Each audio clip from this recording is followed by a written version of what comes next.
السلام عليكم ورحمة الله وبركاته. أهلا بيكم حبايبي طلبة الطالبات أبنائنا في الخارج. ازيكم عاملين ايه؟ يا رب كلكم جميعا تكونوا بخير.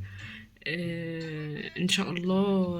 اليوم بشرح لكم كيفية الدخول للاختبارات عن طريق المنصة الإلكترونية لأبنائنا في الخارج، للطلاب اللي ما كانوش عارفين ازاي ندخل، لأن طلاب الجدد طبعا عايزين يعرفوا طريقة الدخول، قلقانين ازاي ندخل المنصة الإلكترونية لأبنائنا في الخارج، ازاي نمتحن، ايه هي طريقة الاختبارات، ايه نظام الاختبارات. كل ده هشرحه لكم دلوقتي بإذن الله.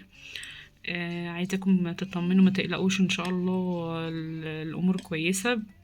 بندخل عن طريق متصفح جوجل كروم زي ما شرحت في الفيديو اللي قبل كده.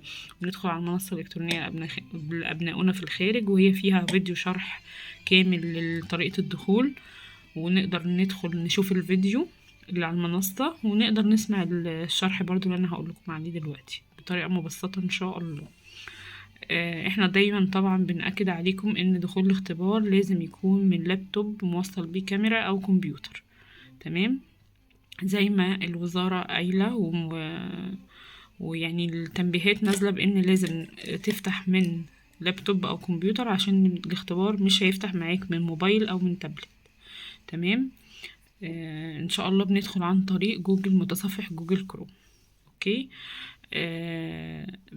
بندخل نسجل دخول بإيميل الطالب، إيميل ولي الأمر مش عايزينه أثناء الاختبارات خالص. بنعمل له تسجيل خروج من على المتصفح اللي احنا داخلينه، اللي هو جوجل كروم، وليكن جوجل كروم.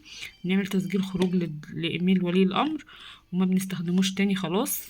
احنا بس بنستخدم إيميل الطالب في الدخول، الايميل اللي الوزارة بعتاه واحنا فعلناه وغيرنا رأي كلمة المرور اللي هم بعتينها، تمام. يبقى احنا بندخل عن طريق متصفح جوجل كروم. بنفتح صفحة جوجل كروم، بندخل على جوجل، بنخش عند البحث وبنكتب المنصة الإلكترونية لأبنائنا في الخارج، تظهر لنا بالشكل ده. احنا بنختار المنصة الإلكترونية مش البوابة الإلكترونية. البوابة الإلكترونية دي مش هتفتح الامتحان، بنسجل منها حساب ولي الأمر. المنصة الإلكترونية لأبنائنا في الخارج هي اللي بتجيب لنا المنصة كاملة، بتحمل معانا بالشكل ده، تمام. طبعا اللي بيسألوا على الجدول لسه منزلش يا جماعة، مفيش غير أرقام الجلوس، طريقة التقديم لأبنائنا في الخارج. فاحنا دلوقتي هنعمل ايه؟ هنشرح نظام تسجيل الدخول. بالنسبة للجدول لسه منزلش، بنتابع المنصة اللي احنا فاتحينها، المنصة الإلكترونية، عشان البوابة الإلكترونية مش هتجيب الأخبار والحاجات دي. البوابة الإلكترونية لو فتحتوها بتفتح بالشكل ده، هي دي البوابة الإلكترونية اللي بنخش نسجل منها حساب الطالب، سواء بالميكروسوفت أو بالجوجل، تمام لغاية هنا. أما لو سجلنا على المنصة الإلكترونية، المنصة الإلكترونية بتجيب لنا كل حاجة عن المنصة، سواء أخبار المنصة أو التسجيل على البوابة أو النظام بتاع الامتحانات أو أي حاجة احنا محتاجينها زي تخص المنصة، زي الدعم الفني والشكوى والحاجات دي. احنا هندخل علشان نأدي الاختبار بتاعنا، بندخل من عن طريق المنصة الإلكترونية لأبنائنا في الخارج. بنضغط على الأيقونة بتاعة نظام الامتحانات، بتفتح لنا بالشكل ده. وده فيديو الشرح اللي احنا شرحناه برضو الفيديو اللي فات، ماشي، طريقة دخول الاختبارات، تمام. ونرجع تاني نأكد طريقة الدخول للاختبار. بنرجع تاني نأكد طريقة دخول الاختبار عن طريق لابتوب أو كمبيوتر موصل بكاميرا، ماشي، تمام يا جماعة. بيقولك لازم سماعات خارجية، عادي لو اللابتوب فيه سماعات متوصل فيه مايك وسماعة أكيد، فأكيد تمام كده، أوكي. طيب بالنسبة لدخول الامتحان، هنمتحن ازاي؟ احنا عندنا هنا شرح التسجيل وتفعيل حساب الأوفيس ودخول منصة الاختبارات. احنا مش عايزين الاتنين دول، احنا عايزين ندخل هنا على منصة دخول الامتحانات. ده في حالة لو احنا مفعلين الحساب. طب انت ما فعلتش الحساب، بتخش تفعله الأول، بعد كده بندخل الامتحان. واحنا اوريدي لما الوزارة بعتت لنا ايميل للطالب اللي هو البريد الالكتروني بتاع الطالب، ومكتوب معاه باسورد اللي هو ايجيبت هاشتاج و5 ارقام. احنا بناخد البريد وبنفعله، بنعمل رقم جديد. فطالما متفعل احنا مش محتاجين ندخل على تفعيل. تمام. بس بندخل على دخول منصة الامتحانات على ايقونة الزرقاء دي، فبيجيب لنا المنصة بتاعة الاختبارات بالشكل ده. تمام. احنا عندنا هنا اول حاجة الصفوف الاولية اللي هي اولى وتانية وتالتة ابتدائي، طلاب الدمج. عندنا المرحلة الابتدائية رابعة وخمسة وستة. عندنا المرحلة الاعدادية اولى وتانية وتالتة اعدادي. المرحلة الثانوية اولى وتانية ثانوي. كل طالب بيخش على الحاجة اللي تخصه يا جماعة. تمام. بنتأنى كده وندخل بالراحة كده على كل مرحلة تخص كل طالب. طب أنا دلوقتي عندي بدل الطالب كذا طالب، يعني أنا مثلا وليكن ما عنديش غير جهاز واحد. تمام. وعندي مرحلة ابتدائية وعندي مرحلة إعدادية. بنعمل ايه؟ بنشوف مواعيد الامتحان ان شاء الله بتكون زي السنة اللي فاتت من 9 الصبح ل12 بالليل، معانا وقت. تمام. بس هو الاختبار ممكن يقفل على 11:30 تقريبا.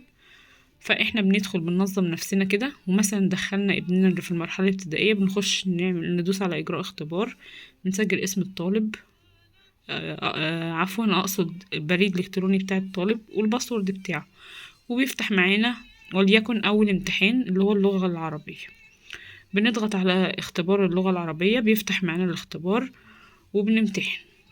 طيب خلصت، بروح عاملة تسجيل خروج، وبعد كده ادخل في وقت تاني للمرحلة الإعدادية لابني التاني، بسجل له دخوله، بسيب الطالب قدام الكاميرا ماشي ويأدي هو الاختبار بنفسه.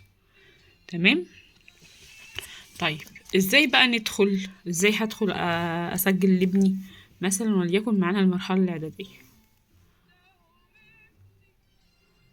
فتحناها وفتحت معانا بالشكل ده. عندنا منصة الاختبارات الإلكترونية المرحلة الإعدادية اهي. يعني كل ما تخشي على مرحلة هيكتب لك المرحلة اللي انت داخلة عليها دي ايه.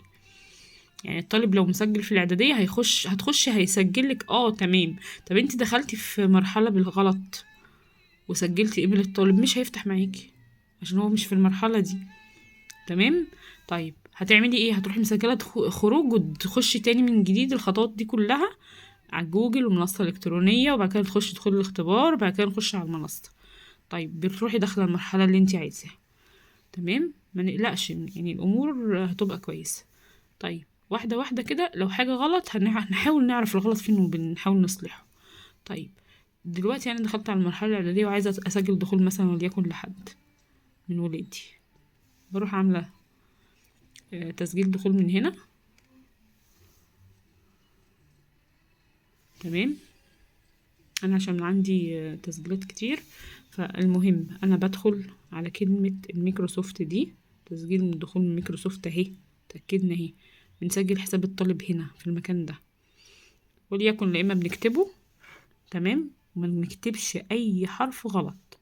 اي حرف غلط هيكتب لك ان في حاجه غلط، ان الاكونت ده مش متسجل او مش موجود اصلا على ميكروسوفت. فالافضل يفضل لا اما بنسجل حساب الطالب والباسورد على صفحة وورد كده ونسيبها على الديسكتوب على اللابتوب، او بنسجلها مثلا وليكن زي ما انا عاملة مثلا بعتها لنفسي على واتساب او حاجة. تمام. يعني مثلا هنا انا جيت اخدت كوبي للحساب بتاعة الطالبة دي ماشي علشان افتحه، اخدت له كوبي من على الرسائل اللي انا بعتها على الواتساب. تمام. وبروح اسجلها على الميكروسوفت، واجي هنا واروح عامله ايه، حاطه اسجل البريد.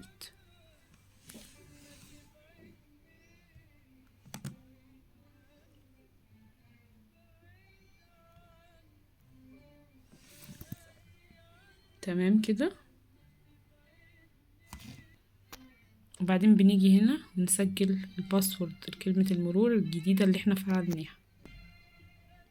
طبعا بعد ما سجلنا ايميل الطالب بيظهر فوق اهو، بعد كده بنسجل كلمة المرور، وبعد كده بنضغط على تسجيل دخول.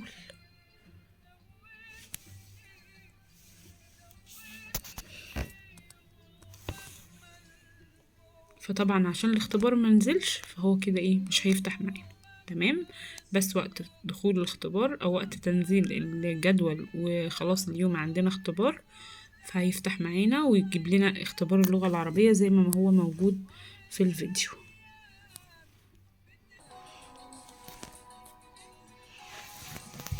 افتح متصفح جوجل كروم، بعدين ادخل على الموقع exam.abroad.moe.gov. احنا بندخل طبعا عن طريق منصة الامتحانات او بنكتب كلمة exam.abroad. دوس نيكست تمام اللي هي دي وكلمة السر وبعدين اعمل ساين ان. دوس نيكست. هتقدر تسجل رقم تليفونك او ايميل بديل ليك نقدر نساعدك. النقطة دي هنا في تفعيل الحساب، احنا خلاص اوريدي مفعلين الحساب هتضغط على بتاعنا. لينك set it up now. اضغط على كلمة finish. اضغط على يس. اضغط على كلمة الاختبارات، وعلشان تعمل مشاركة للشاشة اضغط على كلمة شير. احنا طبعا لما بنسجل البريد الالكتروني بتاع الطالب ونسجل كلمة المرور بيدخلنا على ايه دخول الاختبارات. فاول ما بنخش على دخول الاختبارات اول اختبار معانا بيبقى اوريدي اللغة العربية، والجداول لسه منزلتش لغاية دلوقتي. تمام عشان الناس اللي قلقانة عمالة تسأل على الجدول. لازم تتأكد من وضوح الصورة. لو صورتك مش واضحة هتستنى حد من المشرفين يدخلك الاختبار. لو الصورة واضحة هتدخل الاختبار. لو الإضاءة في الغرفة زي ما قلنا بهتانة إن شاء الله كده الصورة مش هتبقى واضحة، فلازم يكون الإضاءة كويسة، ولازم يكون نعمل تيست للكاميرا زي ما أنا قلت، الكاميرا اللي بتبقى موجودة في اللابتوب. تمام.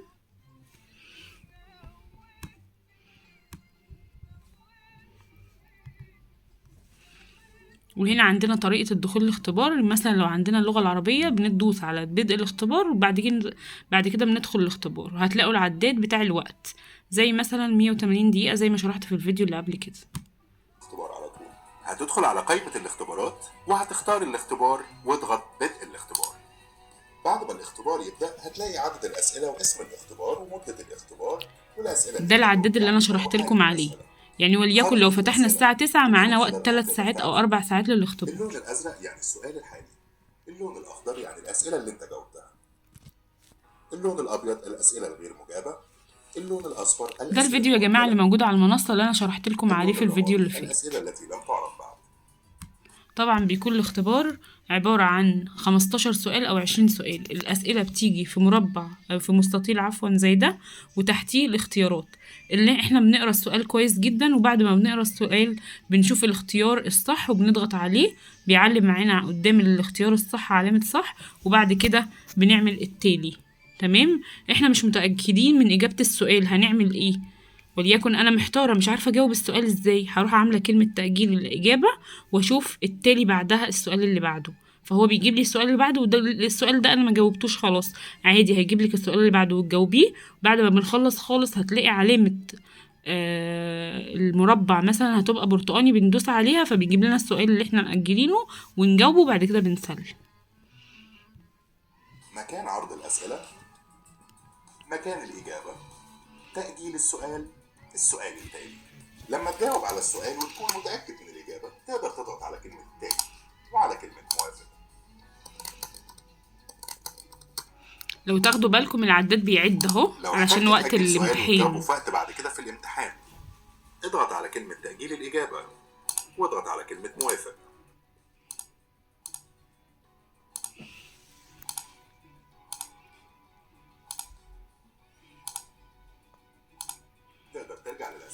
السؤال المؤجل اهو بندوس عليه زي ما شرحت لكم، بيجي لنا السؤال تاني بنفس السؤال وبنختاره وبعد كده بنقول موافقة. خلصنا الاختبار كله بنضغط على إلغاء الامتحان وتسليم الاختبار وخلاص كده. بالتوفيق لكم يا حبايبي يا رب.